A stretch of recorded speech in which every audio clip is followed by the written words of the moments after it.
আল্লাহ তাআলা আমার পক্ষ থেকে রাসূল প্রেরণ করেছি, বলেন সুবহানাল্লাহ। প্রত্যেক সম্প্রদায়ের কাছে, প্রত্যেক জাতির কাছে আল্লাহর পক্ষ থেকে বার্তা বাহক এসেছে, তিনি মানুষদেরকে আল্লাহ পাকের কথাগুলো বলে শুনিয়েছে, সুবহানাল্লাহ। তো এই যে নবীরা প্রত্যেক সম্প্রদায়ের কাছে এসেছে, তারা মৌলিকভাবে কি দাওয়াত দিত, উম্মতকে কি বলে তারা দাওয়াত করত, দাওয়াত দিত, আল্লাহর দিকে ডাকতো, এই কথাটা আল্লাহ তাআলা কোরআন কারীমের সূরাতুন নাহলের 36 নম্বর আয়াতের মধ্যে কোট করেছেন। আল্লাহ রাব্বুল আলামিন বলেন, ওয়ালাকাদ বা'আসনা ফি কুল্লি উম্মাতির রাসূলা আন ইয়াবুদুল্লাহা ওয়াজতানিবুত তাগুত। আমি আল্লাহ রাব্বুল আলামিন প্রত্যেক সম্প্রদায়ের কাছে রাসূল প্রেরণ করেছি এই মর্মে, এই বার্তা দিয়ে যে তোমরা তোমাদের উম্মতকে দাওয়াত দিও, আমার জাতি, আমার সম্প্রদায়, আগে আবুদুল্লাহ, তোমরা আল্লাহর ইবাদত করো, ওয়াজতানিবুত তাগুত, এবং খোদাদ্রোহী সমস্ত শক্তিকে প্রত্যাখ্যান করো। দুইটা বিষয় দাওয়াত আছে, কয়টা বিষয় দাওয়াত? আরো ধরে কোন কয়টা বিষয় দাওয়াত? এক নবী না, সকল নবী, সকল নবী রাসূলরা কয়টা বিষয় দাওয়াত দিয়েছেন? এক নম্বর হলো আল্লাহ, তোমরা আল্লাহর ইবাদত করো। আসমান জমিনে ইবাদত করতে হবে কেবলমাত্র শুধুমাত্র একজন, তিনি কে? আল্লাহ। মানুষকে সৃষ্টি করাই হয়েছে একজনের ইবাদত করার জন্য, তিনি কে? আল্লাহ। আল্লাহ রাব্বুল আলামিন বলেন, ওয়া খালাকতুল জিন্না ওয়াল ইনসা ইল্লা লিয়াবুদুন। এই যে মানুষ আমি সৃষ্টি করেছি, এই মানুষের লক্ষ্য এবং উদ্দেশ্য হলো, মানব জীবনের লক্ষ্য আর উদ্দেশ্য হলো আমি মালিকের ইবাদত করেন, সুবহানাল্লাহ। এই মানুষকে সৃষ্টি করেছি আমার ইবাদত করা। আর দুই নাম্বার এই দাওয়াত রাসূলগণ দিয়েছেন, দুই নাম্বার দাওয়াত হলো ওয়াজতানিবুত তাগুত। শুধুমাত্র আল্লাহর ইবাদত করলে চলবে না, একদিকে যেমন আল্লাহর ইবাদত করতে হবে, সাথে সাথে আল্লাহ বিরুদ্ধ শক্তি যা আছে, খোদাদ্রোহী শক্তি যা আছে, এই সমস্ত খোদাদ্রোহী শক্তির সাথে আমার সম্পর্ককে সিদ্ধ করতে হবে। যদি আমি একদিকে আল্লাহর ইবাদত করি, আবার অন্যদিকে তাগুতের অনুসরণ করি, একদিকে আমি আল্লাহর পায়ে সিজদা দেই, অন্যদিকে আবার দুনিয়ার জমিনে খোদাদ্রোহী শক্তি বাস্তবায়ন করতে আমি রাজনীতি করি, তাহলে আমার এই ইবাদত, আমার এই দাবি, আমার এই ইবাদত মিথ্যা দাবি ছাড়া কিছু হতে পারে না। মিথ্যা দাবি, ইমানের দাবি হলো এটা। ইমান আনার আগে, ইমান আনার আগে, আল্লাহর প্রতি বিশ্বাস স্থাপন করার আগে সমস্ত বাতিল থেকে আপনাকে সম্পর্ক ছিন্ন করতে হবে। আগে সম্পর্ক ছিন্ন, তারপরে মালিকের সাথে সম্পর্ক করতে হবে। মালিকের সাথে সম্পর্ক এমন নয় যে একদিকে আপনি মালিকের সাথে সম্পর্ক করেন, অন্যদিকে আপনি আল্লাহর বিরুদ্ধ শক্তি আছে তার সাথে আপনি সম্পর্ক রাখেন। এটা মালিকের কাছে পশ্চিমকালে গ্রহণযোগ্য হবে না। কালিমা দাবি এটা, ইমানের যে মূল বক্তব্য, ইমানের যে কালিমা লা ইলাহা ইল্লাল্লাহ, এই যে কালিমা, এর দাওয়াত, এর বক্তব্য, এর মর্ম হলো এটা। কালিমার মধ্যে প্রথমে শেখানো হয়েছে লা ইলাহা, কোনো মাবুদ নাই, কোনো মাবুদ নাই, আল্লাহর সাথে কারো কোনো সম্পর্ক নাই, আল্লাহ ছাড়া কারোর সাথে আমি সম্পর্ক রাখতে পারি না, ইল্লাল্লাহ, একমাত্র কেবলমাত্র সম্পর্ক একজনের সাথে, তিনি কে? আল্লাহ ছাড়া কারোর সাথে সম্পর্ক থাকতে পারে না। এটাই কালিমার দাবি। খোদাদ্রোহী যত মাবুদ আছে, খোদাদ্রোহী যত শক্তি আছে, এই শক্তির সাথে আমাদের সম্পর্ক ছিন্ন করতে হবে, আর এরপরে রব্বুল আলামিনের সাথে সম্পর্ক করতে হবে। এটা যদি করতে পারি, তাহলে আমাদের জান্নাতের পথ সহজ হয়ে যাবে, বলেন সুবহানাল্লাহ। কথাটা বানায় বললাম, আল্লাহ রাব্বুল আলামিন কালামে পাকে সূরাতুল বাকারা, আমাদের অনেকের এই সূরাটি আয়াত নিয়ে পরিষ্কার আছে। সূরাতুল বাকারা 256 নম্বর আয়াত। এই আয়াতে কালিমার মধ্যে আল্লাহ তাআলা এই কথাই বলেছেন, খালি আমার ইবাদত করো, আল্লাহর উপরে ঈমান আনো, এই কথা বলেন নাই। আল্লাহ বলছেন আগে প্রভুর সাথে, খোদাদ্রোহী শক্তির সাথে সম্পর্ক ছিন্ন করো, এরপরে আল্লাহর উপরে ঈমান আনো, তাহলে তোমাদের জান্নাতের পথ সহজ হয়ে যাবে, বলেন সুবহানাল্লাহ। আল্লাহ রাব্বুল আলামিন বলেন, লা ইকরাহা ফিদ্দীন ক্বাদ তাবায়্যানা রুশদু মিনাল গায়y। আল্লাহ রাব্বুল বাধ্যবাধকতা নাই, ধর্মের ব্যাপারে কোনো জোর জবরদস্তি নাই, দিনের ব্যাপারে কাউকে দাওয়াত দিতে হবে, দাওয়াত দেওয়ার পরে ঈমান গ্রহণ না করলে মাইরা ঈমান আনানোর ধর্ম ইসলাম না। সুবহানাল্লাহ পড়ে। ইসলাম কাউকে জোর করে ইসলামে আসতে বাধ্য করে না, বরং দুনিয়ার মধ্যে যারা এই ধর্ম নিয়ে গবেষণা করে ইসলামের সৌন্দর্য দেখে তারা মুসলমান হয়ে যায়। ইসলামের সৌন্দর্য দেখে যুগে যুগে হাজার হাজার লক্ষ লক্ষ মানুষ ইসলাম গ্রহণ করে মুসলমান হয়ে গেছে। বলে ঠিক না?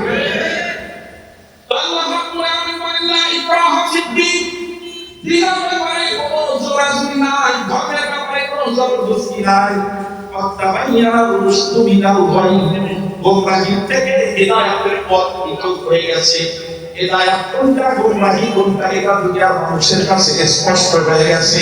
ফাতাবায়্যানা রুশদু মিনাল গায়, গোমরাহি থেকে হিদায়াতের পথ সুস্পষ্ট হয়ে গেছে।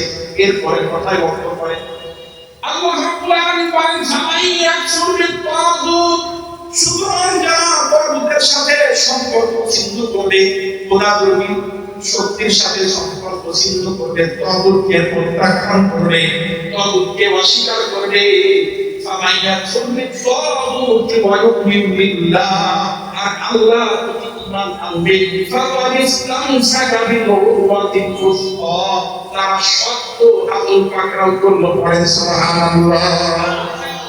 আপনি যদি গর্তের মধ্যে পড়ে যান, গর্তে পড়ে গেছে, অনেক বড় গর্ত, এই গর্তের থেকে উঠে আপনাকে কি করতে হবে বলেন তো? গর্তের থেকে আপনার উঠানো করার কোনো উপায় নাই, তখন কি হবে? উপরে যারা আছে উপরের থেকে আপনার কাছে একটা রশি বাঁধা হবে। কথা বলেন ঠিক কিনা? একটা রশি বাঁধাই, রশিটাকে আপনাকে শক্ত করে ধরতে হবে। আপনি যদি ওই রশি শক্ত করে ধরেন, উপরে যারা আছে তারা আপনাকে টাইনা উপরে তুলে ফেলবে। কথা বলেন ঠিক কিনা? আমাদের উপরে সবার উপরে যিনি আছেন তিনি কে? আল্লাহ। আল্লাহ। আমরাও একসময় আল্লাহ তৈরি জান্নাত উপরে ছিলাম। কথা বলেন ঠিক কিনা? জান্নাত কি নিচে না উপরে? আল্লাহ বলেছেন ইনদা সিদরাতুল মুনতাহা, জান্নাত হলো সিদরাতুল মুনতাহার কাছে। সুবহানাল্লাহ পড়ে। ইনদা সিদরাতুল মুনতাহা ইনদাহা জান্নাতুল মাওয়া, সিদরাতুল মুনতাহার কাছে হলো জান্নাত। সিদরাতুল মুনতাহা কোন জায়গায়? সাত আকাশের উপরে জায়গা হলো সিদরাতুল মুনতাহা। সুবহানাল্লাহ। জান্নাত হলো উপরে, আমরা উপর থেকে নিচে পড়ে গেছি। কোথায় পড়ে গেছি বলেন? নিচে, জমিন হলো নিচে, আমরা নিচে পড়ে গেছি। এখন যদি আমাদেরকে আবার সেই উপরের জান্নাতে যেতে হয়, তাহলে কি করতে হবে? উপরের থেকে রশি ফেলতে হবে। কথা বলেন ঠিক কিনা? উপরের থেকে রশি ফেলতে হবে। আর আমাদের কাজ কি? রশি ফেলা কার কাজ? আল্লাহর কাজ। এর উপরে আল্লাহ, তো আল্লাহ রশি ফেলবে, আমাদের কাজ কি? শক্ত করে রশিটাকে ধরা। কথা বলেন ঠিক কিনা? যদি শক্ত করে রশি ধরতে পারি, আমরা জান্নাতে চলে যেতে পারবো। সুবহানাল্লাহ। আল্লাহ রাব্বুল আলামিন বলেন সামাইয়া সুরবিত তাগুত, যারা তাগুতের সাথে সম্পর্ক ছিন্ন করেছে, ওয়া ইউমিনু বিল্লাহ, এবং আল্লাহ প্রতি ঈমান আনয়ন করেছে। কয়টা কাজ করেছে বলেন? ওই যে দুই কাজের দাওয়াত সমস্ত নবীরা দিয়েছে। ওয়াতানিবুত তাগুত আনাবুদুল্লাহ, আল্লাহর ইবাদত করো, তাগুতের সাথে সম্পর্ক ছিন্ন করো। আল্লাহ তাআলা বললেন যারা তাগুতকে অস্বীকার করবে, তাগুতের সাথে সম্পর্ক ছিন্ন করবে, ওয়া ইউমিনু বিল্লাহ, আল্লাহর প্রতি ঈমান আনবে, ফাকাদ ইসতামসাকা বিল উরওয়াতিল উসকা, তারা শক্ত করে আল্লাহর দেওয়া হাতটাকে পাকড়াও করবে। বলেন সুবহানাল্লাহ। আল্লাহ দুনিয়া থেকে জান্নাত নেওয়ার জন্য যে রশি ফেলছেন, যে হাতল ফেলছেন, যারা আল্লাহ বিরোধী গুনাহগারী শক্তিকে প্রত্যাখ্যান করবে আর আল্লাহর উপরে ঈমান আনবে, তার সেই হাতলকে শক্ত করে ধরো। লান ফিসালাহা, এই হাতল ধরার পরে ভেঙে যাওয়ার আর কোনো সুযোগ নাই। এইটা ধরতে পারবে তো সোজা আল্লাহর জান্নাতে চলে যাবে। বলেন সুবহানাল্লাহ। এজন্য আমাদের কাজ করা হবে ওইটা। এক নম্বর হলো তাগুতের সাথে তাগুতের ব্যাখ্যা সামনে বলতেছি। তাগুত মানে খোদাদ্রোহী শক্তি। দুনিয়াতে তাগুত বলতে কি কি আছে বর্তমানে এর কিছু পরিচয় আপনাদের সামনে করা দেব ইনশাআল্লাহ, যদি সুযোগ থাকে। তাগুতের সাথে সম্পর্ক ছিন্ন করতে হবে, আর কার প্রতি ঈমান আনতে হবে? আল্লাহর প্রতি ঈমান আনতে হবে। এই কাজ যদি আমরা করতে পারি, তাহলে আমরা আমাদের ঈমানের দাবিতে সত্যবাদী হব। অন্যথায় বলা হয়েছে যারা আমার লাম ইয়াকফুর বিত তাগুত, যে ব্যক্তি তাগুতের সাথে সম্পর্ক ছিন্ন করে না, তাগুতকে অস্বীকার করে না, ফাহুয়া কাযিবুন বিল কওলি লা ইলাহা ইল্লাল্লাহ, সে যে বক্তব্য দিচ্ছে লা ইলাহা ইল্লাল্লাহ, সে তার বক্তব্যে মিথ্যাবাদী করে না। নাউযুবিল্লাহ। লা ইলাহা ইল্লাল্লাহ বলে আবার তাগুতের সাথে সম্পর্ক রাখে, এ ব্যক্তি মুনাফিক, সত্য কথা বলে না। কথা বলে ঠিক না? যদি কাউকে আল্লাহর উপর ঈমান আনতে হয় তাহলে প্রথমে তাগুতের সাথে সম্পর্ক ছিন্ন করতে হবে, কারণ তাগুতের সাথে সম্পর্ক রেখে কোনো মুসলমান হতে পারে। আল্লাহ রাব্বুল আলামিন কালামে পাকে সূরাতুল বাকারা 257 নম্বর আয়াতের মধ্যে আল্লাহ রাব্বুল আলামিন বলেন, আল্লাহু ওয়ালিয়ুল লাযিনা আমানু, ঈমানদারদের বন্ধু একজন তিনি কে? আল্লাহ রাব্বুল আলামিন বলেন, আল্লাহু ওয়ালিয়ুল লাযিনা আমানু, আল্লাহ তাআলা ঈমানদারদের বন্ধু। আল্লাহ তাআলা ঈমানদারদেরকে অন্ধকার থেকে আলোর দিকে নিয়ে এসেছেন। বলেন না সুবহানাল্লাহ।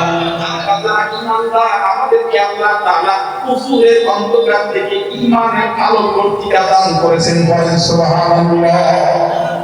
এরপর আল্লাহ রাব্বুল আলামিন বলেন, যারা সম্পর্ক তাগুতের সাথে তারা কারা? সেটা করছে দেখো, যারা সম্পর্ক তাগুতের সাথে, তাদেরকে দুনিয়ার কোন মানুষ কাফের বলে ঘোষণা দেন নাই, সব আল্লাহ বলেছেন তারা কাফের। নাউযুবিল্লাহ।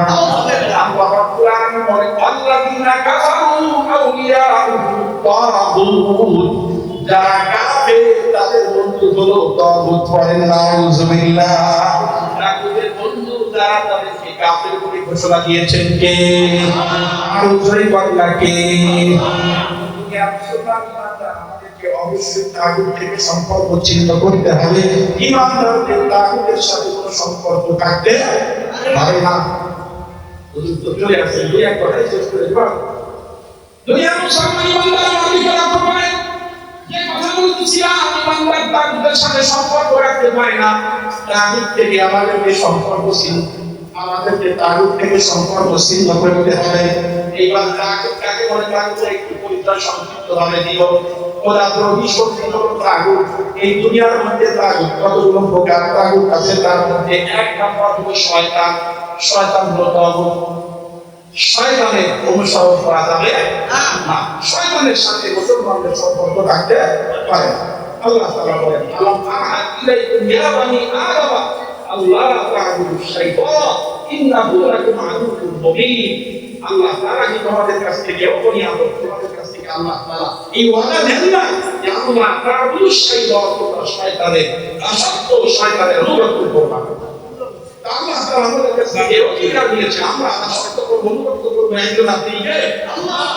আল্লাহ তাআলা বলে, ইন্নাহু লাকুম আদুউউম মুবিন, শয়তান তোমাদের প্রকাশ্য শত্রু, এজন্য শয়তানের সাথে তোমাদের সম্পর্ক রাখতে পারে না। ওয়া নি'বুদুনি হাযা সিরাতুল মুস্তাকিম, আমার ইবাদত করো, এটাই হলো জান্নাতে যাওয়ার সোজা রাস্তা। বলেন সুবহানাল্লাহ। এজন্য এক নম্বর কারণ হলো শয়তান। শয়তানের সাথে আমাদের সম্পর্ক রাখতে পারবে না। একটা হলো শয়তানের ধোঁকা করে আমরা অনেক সময় ভুল করে ফেলাই। দুনিয়াতে এমন মানুষ আছে যারা শয়তানের পূজা করে, শয়তানের পূজা করে, শয়তানের সরাসরি শয়তানের দাসত্ব করে, সরাসরি শয়তানের মিশন বাস্তবায়ন করার জন্য জমিনের মধ্যে চেষ্টা করে, সরাসরি শয়তানের মিশন বাস্তবায়ন করার জন্য চেষ্টা করে। এর জন্য মুসলমানদের সম্পর্ক শয়তানের সাথে থাকবে না। দুই নাম্বার তাগুতের দুই নাম্বার পরিচয় হলো, তাগুত দুনিয়ার মধ্যে হলো যাদের পূজা করা হয়। এই যাদের পূজা করা হয় এর মধ্যে মূর্তিগুলোর মধ্যে অন্তর্ভুক্ত। অনেক পীর আছে যারা নিজেরা সেজদা নেয়, এই দেশ নিজে সেজদা নেয় আর এটাই সন্তুষ্ট থাকে, ওই পীর নিজে একজন তাগুত, ওই পীর নিজে তাগুত, তাগুতের শক্তি।